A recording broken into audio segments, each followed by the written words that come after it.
पिछले साल 9वें नंबर पर खत्म करना राजस्थान के लिए एक बड़ा रियलिटी चेक था। सालों से खुद को ये समझाते रहना कि टीम बस थोड़ा सा चूक गई। हर सीजन यही कहानी कि अगर वो मैच जीत जाते तो बार बार ये कल्पना करना कि हो सकता था ऐसा। लेकिन 2025 में राजस्थान रॉयल्स की टीम अचानक जमीन पर आ गिरी। ये सिर्फ अंडर परफॉर्म करने की बात नहीं थी, बल्कि वो टीम अंडर परफॉर्म कर रही थी जो कागज पर काफी सॉलिड दिखती थी। टीम के पास कप्तान और लीडर के तौर पर संजू सैमसन थे। उनके पास यंग इंडियन टैलेंट के रूप में रियान पराग और वैभव सूर्यवंशी थे। ओवरसीज में शिमरॉन हेटमायर और जोफ्रा ऑर्चर जैसा अनुभव था। फिर भी कहीं न कहीं कुछ क्लिक नहीं कर रहा था। राजस्थान ने खुद से ये सवाल नहीं पूछा कि टूटा क्या है। असली और ज्यादा मुश्किल सवाल ये था कि किसे जाना चाहिए, और जो जवाब उन्होंने खुद को दिया उसने सबको चौंका दिया। संजू सैमसन। किसी फ्रेंचाइजी का अपने कप्तान को ट्रेड कर देना, उस खिलाड़ी को जिसने सालों तक वफादारी निभाई हो, जो टीम का चेहरा रहा हो, जिसे बड़े सपने दिखाए गए, ये फैसला लेना आसान नहीं हो। इसके लिए मजबूत इरादा चाहिए। इसके लिए मानने की हिम्मत चाहिए कि टीम की दिक्कत किसी एक खिलाड़ी की काबिलियत नहीं है, बल्कि स्क्वाड बैलेंस की है, केमिस्ट्री की है, इस बात की है कि पूरा सिस्टम सही दिशा में झुका है। उन्होंने संजू सैमसन को चेन्नई सुपर किंग्स भेज दिया। बदले में टीम में आए रविंद्र जडेजा और सैम करन, दो ऐसे ऑलराउंडर जिनके डीएनए में चैंपियनशिप लिखी हुई। जडेजा जिन्होंने खिताब जीते, जो प्रेशर को समझते हैं और जिन्होंने राजस्थान के प्रोजेक्ट पर भरोसा दिखाते हुए अपनी 18 करोड़ की सैलरी को घटाकर 14 करोड़ करने तक का फैसला किया। साथ ही सैम करन इंग्लैंड के वो ऑलराउंडर जो लेफ्ट आर्म वैरायटी के साथ साथ बैटिंग में भी गहराई जोड़ते। ये कोई घबराहट में किया गया रिबिल्ड नहीं था। ये था स्टार पावर के बजाय अनुभव पर लगाया गया एक सोच समझकर लिया गया दांव। तो आइए देखते हैं कि क्या ऐसे ट्रेड करने के बाद और ऑक्शन में टीम को रिबिल्ड करने के बाद राजस्थान वाकई रॉयल्स टीम बनी है जो इस साल ट्रॉफी की दावेदार हो सकती है, या फिर कहानी कुछ अलग ही दिशा में जा रही। नमस्कार, मेरा नाम है अनुराग सूर्यवंशी और आप देख रहे हैं क्रिक माइंड। सबसे पहले इस ग्रेट ट्रेड को ठीक से समझते हैं। संजू सैमसन एक एक्सेप्शनल टैलेंट वाले बल्लेबाज हैं। 177 मैचों में 4704,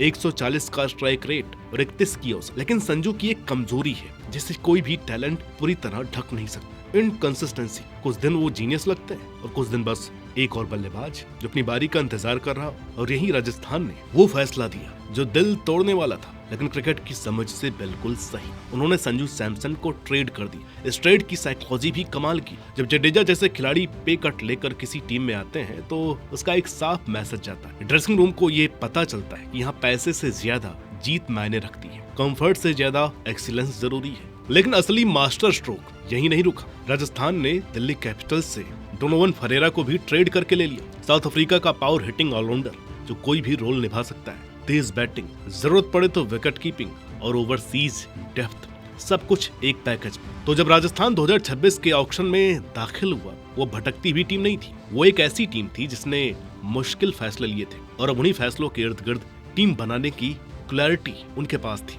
अब बात ऑक्शन की, उस मूव की जिसने पूरी स्ट्रेटेजी खोल कर रख दी। रवि बिश्नोई पर 7 करोड़ 20 लाख। राजस्थान के पास कुल 16 करोड़ 5 लाख थे और 9 स्लॉट भरने थे। ऐसे में 7 करोड़ 20 लाख एक 22 साल के इंडियन लेग स्पिनर पर खर्च करना अपने आप में बड़ा बयान था। ऐसे मार्केट में जहां हर कोई ओवरसीज नामों और साबित खिलाड़ियों के पीछे भाग रहा था, राजस्थान ने एक यंग, लगभग भुला दिए गए टैलेंट पर बड़ा दांव लगा। क्यों? क्योंकि राजस्थान वो बात समझता है जो ज्यादातर फ्रेंचाइजी समझ नहीं पाते। आईपीएल में लेग स्पिनर सोने के बराबर होते हैं। वो मैच जिताते हैं, जरूरत पड़ने पर प्रेशर बनाते हैं। और रवि बिश्नोई के पास पेडिग्री है। वो इंडिया के लिए खेल चुके चैंपियन खिलाड़ियों के साथ नेट बॉलर रहे हैं। किसी वक्त फ्रेंचाइजी की एकेडमी के पहले पिक्स में एक थे। इसके बाद आए एडम मिलने, न्यूजीलैंड के तेज गेंदबाज, 2 करोड़ 40 लाख में। फिर Kuldeep Sen, Indian fast bowler, 75 lakh.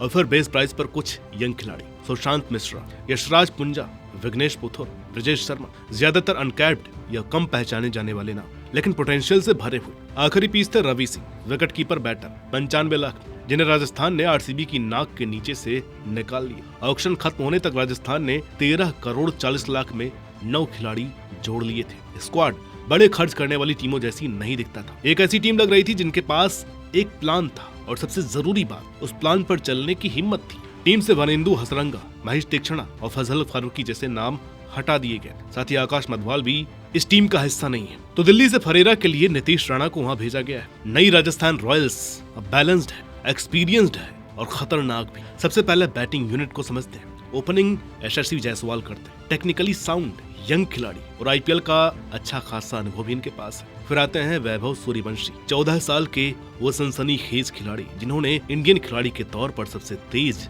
IPL century ठोकी थी, सिर्फ 35 गेंदों में। उनके बाद मैच सिचुएशन के हिसाब से या तो शिमरॉन हेटमायर आते हैं या फिर Riyan Parag. Hetmyer overseas experience और पावर लेकर के आते हैं, जबकि पराग इंडियन ऑलराउंड ऑप्शन देते हैं। इसके बाद मिडिल ऑर्डर आता है और यहीं पर राजस्थान की सोच साफ दिखती है। एक यंग इंडियन बल्लेबाज जो पारी को थाम सकते हैं और जरूरत पड़ने पर मैच को गहराई तक ले जा सकते हैं। Shubham Dubey Indian middle order को और गहराई देते हैं। और फिर आते हैं allrounders, Ravindra Jadeja Trump card, Sam Curran England का ऑलराउंडर जो पारी को संभाल भी सकते हैं और जरूरत पड़े तो रफ्तार भी बढ़ा सकते हैं। डोनोवन फरेरा साउथ अफ्रीका का पावर हिटर, ये ऐसे बल्लेबाज नहीं है जो कभी कभी गेंदबाजी कर लें। ये जेन्युइन ऑलराउंडर्स हैं जो बैट और बॉल दोनों से मैच जिता सकते हैं। इस बैटिंग ऑर्डर की सबसे बड़ी ताकत इसका बैलेंस है। यहाँ यंग टैलेंट है, जायसवाल, सूर्यवंशी, जुरेल और साथ में एक्सपीरियंस भी। जडेजा और करन इंडियन खिलाड़ी हैं जो पिच और कंडीशन को समझते हैं और ओवरसीज खिलाड़ी हैं जो नई सोच और वैरायटी लेकर के आते हैं। और अब बॉलिंग यूनिट की बात करते हैं, क्योंकि यहीं राजस्थान का रीसेट सबसे ज्यादा दिखता है। जो फ्रॉडचर अभी अटैक की रीढ़ है, वर्ल्ड क्लास फास्ट बॉलर, उनके साथ संदीप शर्मा जो इंडियन पेस ऑप्शन देते हैं, तुषार देशपांडे टीम में डेप्थ जोड़ते हैं। इसके बाद आती है variety, Ravi Bishnoi leg spinner, Kwena Maphaka South Africa का यंग खिलाड़ी जैसे अब तक प्रॉमिस दिखाया है, नांद्रे बर्गर, एक और साउथ अफ्रीकन पेसर एडम मिलने, न्यूजीलैंड के डेथ ओवर स्पेशलिस्ट। अगर इतना काफी न लगे तो बैकअप में भी ऑप्शन है, कुलदीप सेन, युद्धवीर सिंह चरक, सुशांत मिश्रा, यशराज पुंजा, विघ्नेश पुथुर और ब्रजेश शर्मा। अब स्ट्रेंथ की बात करते हैं, यानी क्या ये टीम वाकई खिताब जीत सकती है। सबसे पहले रविंद्र जडेजा का चैंपियनशिप एक्सपीरियंस। जडेजा सिर्फ एक अच्छे खिलाड़ी नहीं है, वो ड्रेसिंग रूम में वो इंसान है जिन्होंने ट्रॉफी उठाई है, जो जानते हैं कि प्लेऑफ का प्रेशर कैसा होता है। इस लीग में स्किल से ज्यादा माइंडसेट मायने रखता है और इस मामले में जडेजा अपनी फीस से कहीं ज्यादा की वैल्यू रखते हैं। दूसरी बड़ी ताकत है यंग खिलाड़ियों की भूख। वैभव सूर्यवंशी 15 साल के, यशस्वी जायसवाल 22 के, ध्रुव जुरेल 23 के, जो करीब आकर हार गए से खुश हो जाए। इन्हें चाहिए जीत और टैलेंट के साथ वैसी भूख मिल जाए तो कॉम्बिनेशन खतरनाक हो जाता है। तीसरी स्ट्रेंथ है रवि बिश्नोई का अपसाइड। ज्यादातर लोग बिश्नोई को इसलिए नजरअंदाज कर देते हैं क्योंकि वो कुछ समय से फेवर से बाहर रहे, लेकिन राजस्थान इस बात पर दांव लगा रहा है कि एक नई शुरुआत, एक ऐसा माहौल जो उन पर भरोसा करे और आईपीएल का हाई प्रेशर उन्हें फिर से वही लेग स्पिनर बना देगा जो इंडिया के लिए खेल चुका है। अगर बिश्नोई का सीजन सिर्फ ठीक ठाक भी रहा तो राजस्थान की बॉलिंग वर्ल्ड क्लास बन जाती है। चौथी ताकत है ऑलराउंडर्स की गहराई। जडेजा, करन, पराग और फरेरा के साथ राजस्थान के पास कई ऑप्शन। इसका मतलब ये कि टीम कभी एक ही बैटिंग स्ट्रेटजी में फंसी नहीं रहती। कुछ दिन 5 बॉलर और 4 बैटर चाहिए होते हैं, कुछ दिन ज्यादा बैटिंग की जरूरत होती है। ऑलराउंडर्स ये आजादी देते हैं। पांचवी और शायद सबसे अंडररेटेड स्ट्रेंथ है मुश्किल फैसले लेने का अनुभव। राजस्थान ने अपने कप्तान को ट्रेड किया, इसके लिए हिम्मत चाहिए। ये दिखाता है कि फ्रेंचाइजी पॉपुलर फैसलों के बजाय सही फैसले लेने को तैयार है। अक्सर यही सोच मैदान पर बेहतर रिजल्ट देती है। तो अब वीकनेस की बात करते हैं, क्योंकि ये एक बड़ा दांव है और इसमें रिस्क भी है। सबसे बड़ा रिस्क है रवि बिश्नोई का मौजूदा आईपीएल फॉर्म। हाल के सालों में इनका आईपीएल रिकॉर्ड खास नहीं रहा है। 7 करोड़ 20 लाख एक लेग स्पिनर पर खर्च करना बहुत बड़ा जुआ है। अगर पावर प्ले में इनकी धुनाई हो गई, अगर एग्रेसिव इंडियन बल्लेबाजों के खिलाफ उनकी लाइन लेंथ बिगड़ गई, अगर वो ऐसा परफॉर्म नहीं कर पाए जैसा राजस्थान सोच रहा है, तो वही 7 करोड़ 20 लाख टीम की सबसे बड़ी कमजोरी बन सकती है। दूसरा सवाल है कप्तानी का। संजू सैमसन के जाने के बाद राजस्थान की कप्तानी कौन करेगा? क्या जडेजा जो अभी टीम में आए, या फिर यशस्वी जायसवाल जो खुद एक यंग ओपनर है? कप्तानी को लेकर यह अनसर्टेनिटी टीम के डायनामिक्स पर असर डाल सकती है। नया कप्तान खासकर नई टीम में सेटल होने में वक्त ले सकता है। तीसरी कमजोरी है शिमरॉन हेटमायर की इनकंसिस्टेंसी। हेटमायर एक्सप्लोजिव है, लेकिन कई बार लूज शॉट खेलकर आउट भी हो जाते हैं। आईपीएल जैसे फॉर्मेट में जहां हर गेंद की कीमत होती है, ऐसी गलतियां अहम मैच गवा सकती है। चौथा रिस्क है इंटरनेशनल बैटिंग एक्सपीरियंस की कमी। हेटमायर, करन और फरेरा के अलावा राजस्थान के पास ज्यादा ओवरसीज बैटिंग ऑप्शन नहीं है। अगर इनमें से कोई एक भी फ्लॉप हुआ तो पूरा बोझ इंडियन बल्लेबाजों पर आ जाएगा, जिनमें से कई अभी टॉप लेवल पर नए हैं। और आखिरी कमजोरी है उम्मीदों का दबाव। संजू सैमसन को ट्रेड करके और जडेजा को लाकर राजस्थान ने खुद पर एक्सपेक्टेशन बना ली है। अब कहानी ये है कि अब तो राजस्थान को परफॉर्म करना ही चाहिए। अगर इन बड़े फैसलों के बाद भी टीम फेल होती है तो उंगली किस्मत या इंजरी पर नहीं, बल्कि मैनेजमेंट के फैसलों पर उठेगी और वही दबाव पूरे स्क्वाड पर भारी पड़ सकता है। अब बात करते हैं अपॉर्चुनिटीज की, यानी वो मौके जो राजस्थान को अंडरडॉग बनकर और भी खतरनाक बना सकते हैं। इस सीजन में पूरा फोकस आरसीबी पर है जो चैंपियन है, सीएसके के रीसेट पर है, एमआई के बड़े नामों पर है और केकेआर के बड़े नामों पर। ऐसे में राजस्थान रॉयल्स आसानी से रडार के नीचे से निकल सकता है। दूसरी टीमें शायद बिश्नोई के लिए उतनी तैयारी न कर पाए जितनी उन्हें करनी चाहिए। जडेजा की एंट्री भी टीमों को चौंका सकती है, खासकर अगर उन्होंने किसी अलग रोल में खेलना शुरू किया। यही अंडरएस्टिमेशन कई बार सबसे बड़ा हथियार बन जाता है। फिर आता है वैभव सूर्यवंशी का फैक्टर।